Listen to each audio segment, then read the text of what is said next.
JKB back with another episode. Today on the show I'm reviewing Xenoblade Chronicles, the definitive edition. Thank you to Nintendo for sending over the review copy. Let me start this off with the truth. My life is in ruins and I only have one pair of shorts for this whole summer, and I've already dropped mustard all over them. Xenoblade Chronicles Definitive Edition is a remake of the 2012 action RPG that's considered by many to be a masterpiece.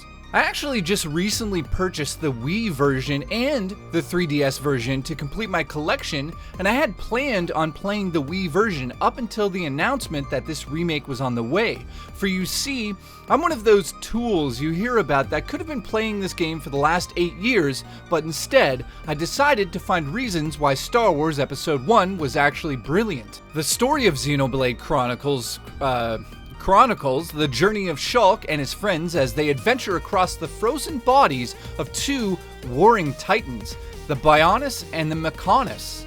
Now, when I use the term titans, you may think that these titans are maybe 400 feet tall, but no, you're wrong. Don't even guess, because these titans are so big that the game actually takes place literally on their body parts. It's ridiculous, and no, you can't travel, over there, at least in the game. I mean, in your dreams, maybe. The main protagonist is Shulk, a young scientist who lives in Colony 9 on the Bionis Titan. Now, I'd love to disclose the rest of the story for you, but this is a spoiler-free review, and it's my job to simply tell you why I either love the game, or I think you should just buy the game just to delete it, because it's horrible. Now, I'll carefully tell you the story had me on the edge of my seat, and I haven't cried playing a video game since Mortal Kombat 11. I mean, that's just way too scary, too much blood. This story is powerful enough to make me cry. And I'm so old in my life that my life is basically over and I cried. I mean, that's how good this story is. The main gameplay loop has you usually within a small town or a village advancing the story or looking for side quests and then adventuring into a very large open area where you'll be doing all of your battling. The scope of this game is epic. According to HowLongToBeatIt.com, it takes anywhere between 69 hours to 44 hours rushing through the game just to beat it. This is not because the game is padded with nonsense. However, you can spend even more time doing so many side quests that you'll easily drop 200 hours into it. This is a game with so many levels of gameplay mechanics that you'll feel absolutely overwhelmed with the info on each of these systems at the start of the game. And I can see some people having a hard time understanding everything they see on screen.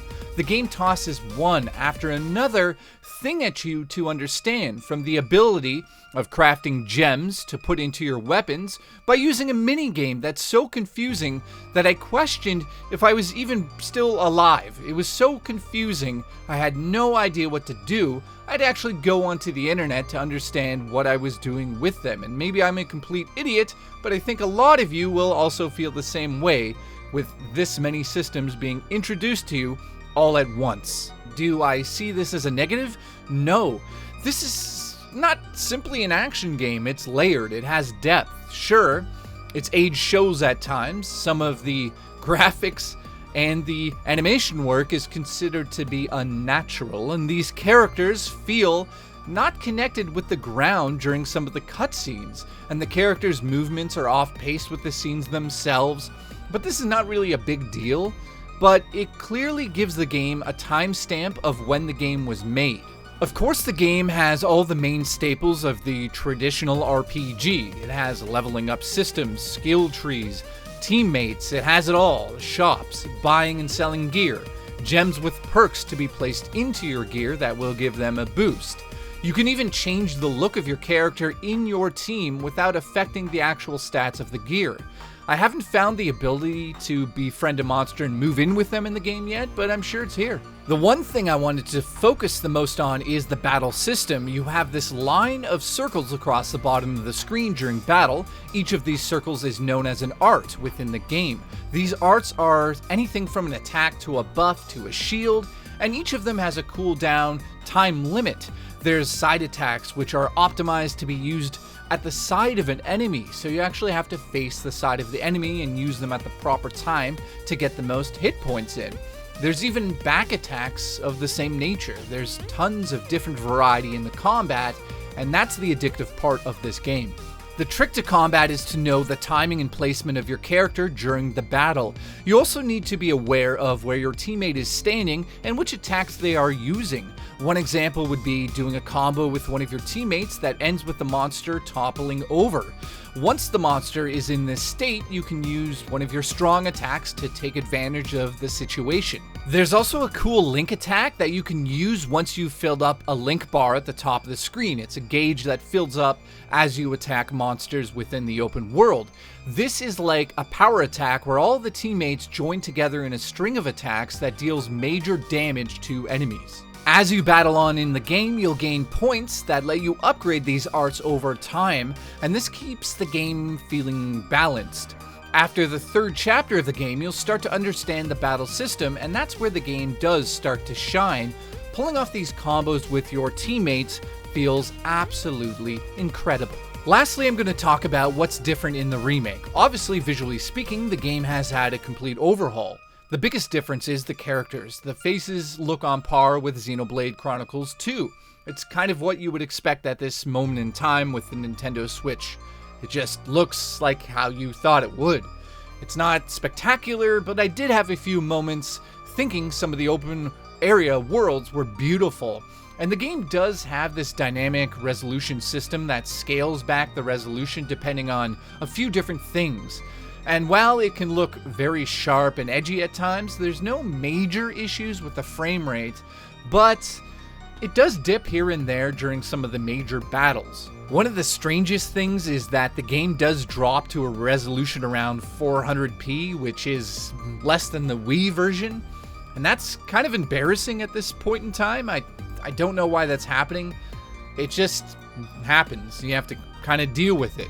Does it take you out of the game? Not necessarily, but from a technical standpoint, the Switch can do a little more than this, and I don't know why that's in the game. Now, let me just stress this, that's not happening all the time. You're not just sitting around watching it at 400p, but when you have it on the go, you do notice the resolution dropping at certain points, and it kind of is annoying, and I just wanted to bring it up in the review. The music has been redone and remixed, and you can switch between the original and the newly made songs in the menus. There's also a few different modes that you can play the game in: an expert mode for people who enjoy pain and suffering, and an easy mode, which is called casual mode, that lowers enemies' levels, and it gives you perks during combat. They also remade the UI, and yeah, it's much easier to read versus the original game. And one of the coolest aspects of this game is that they've decided to add a whole new game, basically, that's between 12 and 20 hours long. It's a continuation of the story and takes place after the main game, so I wouldn't play this until you've beaten the first game.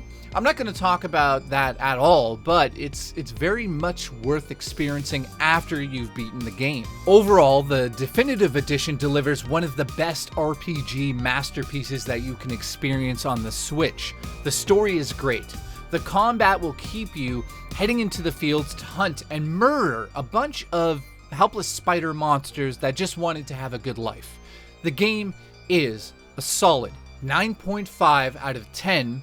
Xenoblade Chronicles is my favorite RPG series of all time, and it's unbelievable that I'm having a seizure as I say the last line of my script, but I can't believe that we're so close to having the whole series of Xenoblade on the Switch. The only remake we need now is Xenoblade X on the Switch. I mean, at this point in time, it's such a good time to be alive and to be an RPG fan with the Nintendo Switch. This is a must-own.